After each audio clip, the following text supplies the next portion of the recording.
Hello भाई, स्वागत है आप सभी का एक बार फिर से हमारे इस यूट्यूब चैनल में जहां हम बात करते हैं फाइनेंस एंड टैक्स की।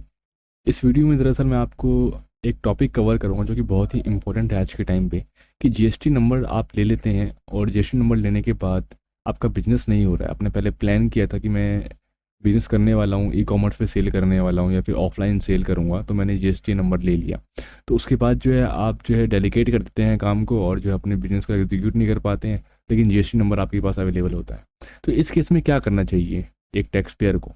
तो आज की वीडियो में मैं इसी के ऊपर डिस्कस करूंगा, तो पूरी वीडियो को ध्यान से सुनिए, आपके लिए बहुत ज़रूरी है। अगर आप भी उन टैक्स पेयर में से हैं जिन्होंने जीएसटी नंबर ले लिया है लेकिन अपने बिजनेस को एग्जीक्यूट नहीं कर रहे हैं, मतलब कोई सेल या परचेज नहीं कर रहे हैं अपने जीएसटी आइन पे, तो इस केस में आपको क्या करना है दोस्तों? तो सबसे पहले मैं आपको बताऊंगा कि सबसे पहले जो है आपको जीएसटी के कंप्लायंस वो कंप्लीट करने होते हैं हर मंथ। तो उसमें क्या क्या कंप्लायंसेस होते हैं जीएसटी के, मैं आपको ये बताना चाहूँगा। कि मान लीजिए आप जो है आपने जीएसटीएन नंबर ले लिया, तो जब आपका जो एक्टिव रजिस्ट्रेशन डेट होता है उसके बाद ही जीएसटीएन कंप्लायंस जो होते हैं एक जीएसटीएन नंबर पर जो भी होल्डर होता है, टैक्स पेयर होता है, उस पर एप्लीकेबल हो जाते हैं कि उसको कंप्लायंस कंप्लीट करना है किसी भी हालत में, भले आपकी सेल हो रही है या नहीं हो रही है। Okay guys. तो जीएसटी नंबर लेने के बाद सबसे पहली चीज़ आपको करनी है कि अपने सेल का जो अमाउंट है, चाहे वो नील ही क्यों ना हो, मतलब ज़ीरो ही क्यों ना हो, वो अपने अकाउंटेंट को या फिर अपने सीईओ को बताएं कि सर मेरी जो सेल है इस मंथ की, पूरे एक मंथ की, जैन फैब जिस भी मंथ की आप फाइल करवाना चाहते हैं, तो उस मंथ की सेल बताएं कि इस मंथ की सेल जो है मेरी ये नील है, ज़ीरो है, या कोई अमाउंट है तो वो अमाउंट बता दीजिए कि इस मंथ मैंने इतनी सेल करी है, ताकि जो है आपके सीईओ को पता रहे कि आपके जो है जीएसटी नंबर पे कितनी सेल हो रही है। और नहीं हो रही है, तो अगर सेल नहीं हो रही है तो ऐसा नहीं है कि आपको बताना ही नहीं है। अब सीईओ को सपने तो नहीं आ रहे कि हाँ भाई इसके जीएसटी नंबर पे कोई सेल नहीं हो रही, तो कोई रिटर्न फाइल नहीं करेगा। ओके गाइस, तो सेल को एक्टिवली आप बताते रहें। अगर आपकी जीरो सेल है तो जीरो सेल के केस में जीएसटी रिटर्न जो होती है नील की रिटर्न फाइल करी जाती है, जो कि कंपलसरी होती है। अगर आप जो है ये नहीं बताते हैं तो सी आपका जो है नील की रिटर्न फाइल नहीं करेगा, जिससे आपको लेट फी के चार्जेस आपको गवर्नमेंट को पे करने होते हैं, जो कि 10 रुपीज़ पर डे और 25 इच CGST या एसजीएसटी के हेड के अंदर होते हैं। 50 रुपीज़ पर हेड आपका पर डे होता है। Okay guys. तो इस बात का आप जो है ध्यान रखें कि लेट फी ना पे करना पड़े आपको, ठीक है। और ये धीरे धीरे करके डिवाइस करते एक बिग अमाउंट बन जाता है, तो इस बात का आप खास तौर पर ध्यान रखें, लेट फी को अवॉइड करें।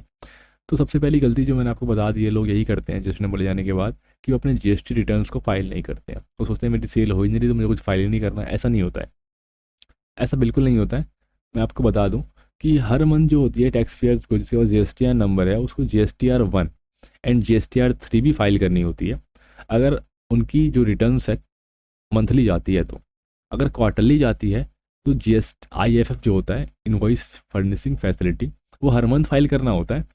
और जो है 3 महीने में एक बार GSTR 3 भी फाइल करनी होती है। तो GSTR 1 की लास्ट डेट जो होती है वो हर महीने की 11 तारीख होती है। Okay guys. और GSTR 3 की लास्ट डेट जो होती है वो हर महीने की जो है 20 तारीख होती है। हर महीने की 20 तारीख होती है GSTR 3 की लास्ट डेट। अगर क्वार्टरली फाइलर हैं आप तो IFF की लास्ट डेट जो होती है वो होती है 13 तारीख। और GSTR 3 3 महीने में एक बार जाएगी तो उसकी लास्ट डेट होगी आपकी 24 तारीख। तो ये जीएसटी के कंप्लायंसेस होते हैं जो आपको फुलफिल करने होते हैं। जीएसटी रिटर्न्स आपको भेजनी होती है। तो अपने सीईओ को आप A to Z इन्फॉर्मेशन बताइए कि ये चीज़ हुई है, अदरवाइज ये हुआ है, या फिर मेरी ज़ीरो सेल है या इतनी सेल हुई है, आप उनको बता दीजिए। बाकी आपने कोई अपना कैपिटल गुड परचेज़ किया अपने जीएसटीआई नंबर पे, तो वो भी उसका बिल आप स्कैन करके या फ़ोटो क्लिक करके अपने सीईओ को भेज दीजिए, ताकि वो जो है आपका उसका जो आईटीसी है वो क्लेम कर सके। बाकी ये खुद भी कर सकते हैं, नील रिटर्न भी आप खुद से ही फाइल कर सकते हैं। मैं वीडियोस अपलोड कर दूंगा इसके बाद कि कैसे जो है जीएसटी की नील रिटर्न कैसे फाइल करी जाती है, वो खुद से आप इजीली कर सकते हैं। Okay guys. और बाकी GSTR 3 भी कैसे फाइल करी जाती है तो मैं फ्यूचर में इसके ऊपर वीडियोज़ लेके आऊँगा, तो आई होप आप उसे देख के सीख सकते हैं गाइज। ओके। तो आगे मैं आपको बताऊँगा कि इस कंप्लायंस को कंप्लीट करना आपके लिए बहुत ज़रूरी है। ओके।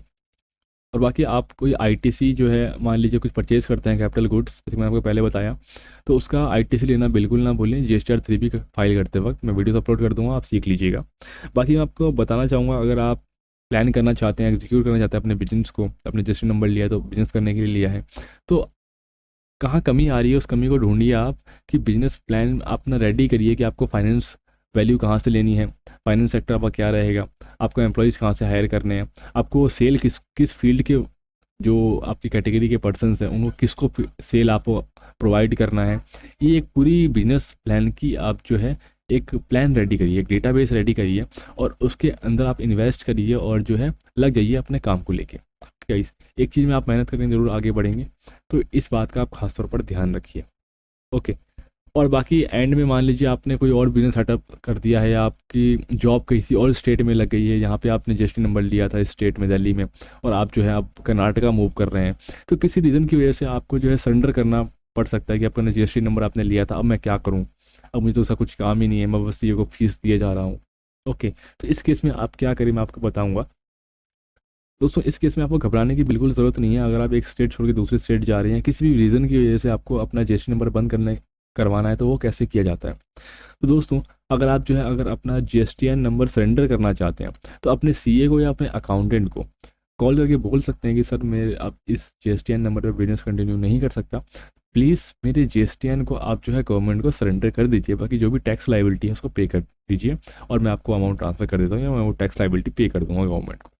तो वैसे तो अपने जीएसटी वन जीएसटी थ्री भी हर महीने फाइल करते हैं, जीएसटी थ्री बी के अंदर अपनी टैक्स लाइबिलिटी आप पे करते हैं। तो जीएसटी थ्री बी के अलावा जो है आपका जो जीएसटीआर फाइनल रिटर्न होती है, फाइनल रिटर्न जो होती है आपकी, वो भरते वक्त कोई लाइबिलिटी नहीं आनी चाहिए, अगर आती है तो उसको आप टैक्स के थ्रू पे कर सकते हैं चालान बना के। ओके। तो अगर आपके सामने ऐसा केस आ जाता है कि आपका अपना जीएसटीएन सरेंडर करना है, तो आप अपने सीए को बोल के जीएसटीएन नंबर को अपना सरेंडर करवा सकते हैं, उसमें कोई इशू नहीं आता है। ओके गाइज, कुछ दिनों के अंदर, मान लीजिए 30 से 60 दिनों के अंदर आपका जीएसटीएन नंबर जो है सरेंडर हो जाता है, तो आप इजीली उसको कर सकते हैं, इसमें कोई घबराने की बात नहीं है। लेकिन दोस्तों, मैं आपको बताना चाहूँगा, अगर आप बिजनेस कंटिन्यू करना चाहते हैं बाद में, अभी के लिए आप डेलीगेट कर रहे हैं या कोई काम आ गया है आपको, तो आप जो है उसको रिजॉल्व नहीं कर पा रहे हैं, तो अपने जीएसटी एंड कंप्लायंस को हमेशा फुलफिल रखें, कंप्लीट रखें। वो कैसे होता है मैंने आपको बता दिया, GSTR one and GSTR three भी पर मंथ फाइल करने के बाद आप जो है उसको कंप्लीट कर सकते हैं। अपने अकाउंटेंट को या अपने सीए को इन्फॉर्म कर दीजिए कि मेरी नील की रिटर्न है, मेरी जीरो सेल है या मेरी ये परचेज़ है, उनको इन्फॉर्म करिए, बिल शेयर कर दीजिए ताकि वो आपके रिटर्न्स जो है फाइल कर सके टाइमली। अदरवाइज़ आपको लेट फीस पे करनी पड़ सकती है। दोस्तों, इस बात का आप बिल्कुल ख़ास तौर पर ध्यान रखें। तो मैंने आपको इस वीडियो में छोटा-छोटा ओवरव्यू दिया है कि जीएसटी नंबर लेने के बाद किन मोस्ट प्रोबेबली जो बातें हैं, कौन-सी अहम बातें हैं जिसका आपको बहुत ध्यान रखना है। ओके गाइस, तो इन बातों का आपको ख़ास तौर पर ध्यान रखना है जीएसटी कंप्लायंस को कंप्लीट करते वक़्त। ओके। तो आशा करता हूँ दोस्तों आप अपना बिजनेस फ्यूचर में ग्रो कर सकें, बढ़ा सकें और जीएसटी नंबर लेने के बाद अपनी जीएसटी कंप्लायंस को कंप्लीट रखें। तो आज की वीडियो में बस इतना ही, मैंने आपको बताया कि जीएसटी नंबर लेने के बाद किन किन बातों का ध्यान रखना है। ओके। और जो है अब मिलते हैं आपसे हम अगली वीडियो में, बाकी के लिए अब तक के लिए आपको गुड बाय कहना चाहूँगा। ओके दोस्तों, गुड बाय। अब मिलते हैं अगली वीडियो में। Thank you so much.